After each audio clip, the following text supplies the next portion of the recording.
اعوذ بالله من الشیطان الرجیم بسم الله الرحمن الرحیم. ګرانو محترمو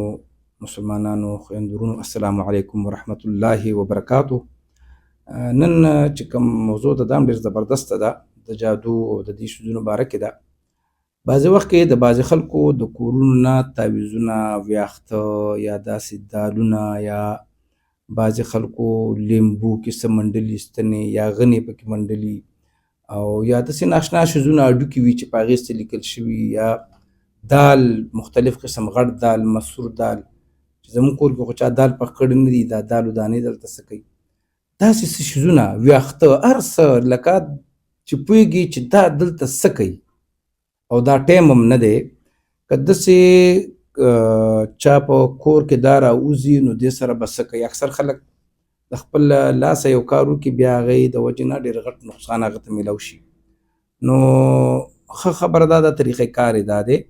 که چېرته ستاسو په کور کې په کټ کې په بعضې ځایونو کې داسې تعویضونه راوځي نو بهترینه خبره دا چې لاولې خو په خپله وګورئ. په خپله هم چې وکتل که چېرته په هغې کې دعاګانې وې، د چا نوم پکې نه و، صورتونه و پکې، نو هغه به د ښې دپاره دي، یا د ماشوم دپاره چا کړی، یا د محبت دپاره، یا د شفا دپاره، یا د سر درد دپاره. په هغې کې مسنون دعاګانې وي او په هغې کې د قرآن آیاتونه وو، نو بیا د یرې ضرورت نشته او د چا نوم پکې نه و. او که د چا نوم هم پکې و خو په منځ کې علی حب لیکلی یا الحب لیکلی نو بیا هم د نقصان نه دی، ځکه چې د محبت خبره ده. کیدای شي څوک تا نه خفه یا ته ترې خفه یې، هغه تعویض کړی نو هغه تا ته کم څه کم نقصان نه در رسوي. خو که داسې شیزونه یي چې هغه ته د هغې په مطلب نه پوهېږي، اوس لیمبو دی په هغې کې چا ستنې منډلي یا پکې داسې ما یو ویډیو به د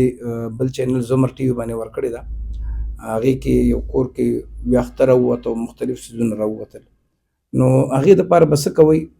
بهترینه خبره ده چې زما خو دا واتساپ نمبر دی، نو ما ته په خپله لاول وګورئ، که نه پوهېدئ پې بیا ما ته راولېږئ، که ما ته هم نه رالیږئ نو بیا داسې چل دی چې کیدای شي چې بعضې وخت کې داسې وي ښه چې څوک په چا تعویضونه نه کوي، هسې خلکو ته ټینشن جوړولو دپاره، پریشانه کولو دپاره داسې مختلف حرکتونه کوي. لکه د شپې بس یو موټی دال درولي، یا د شپې چې کوم دی ویاخته درولي، څه لیغوټې ورکړي، څه ګوډاګي کې څه ستنې منې منډلي.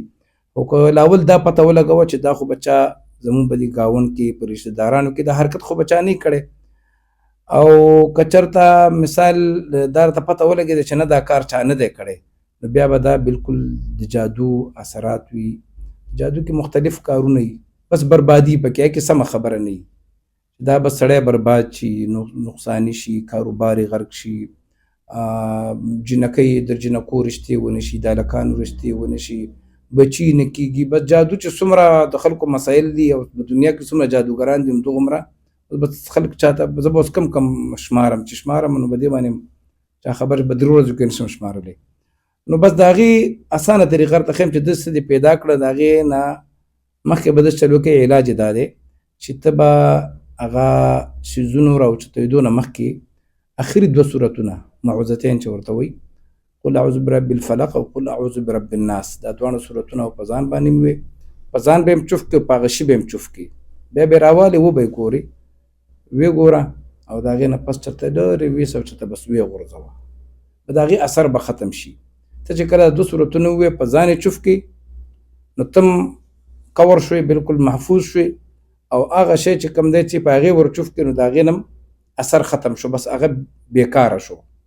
به دا داسې دی لکه هغه خلک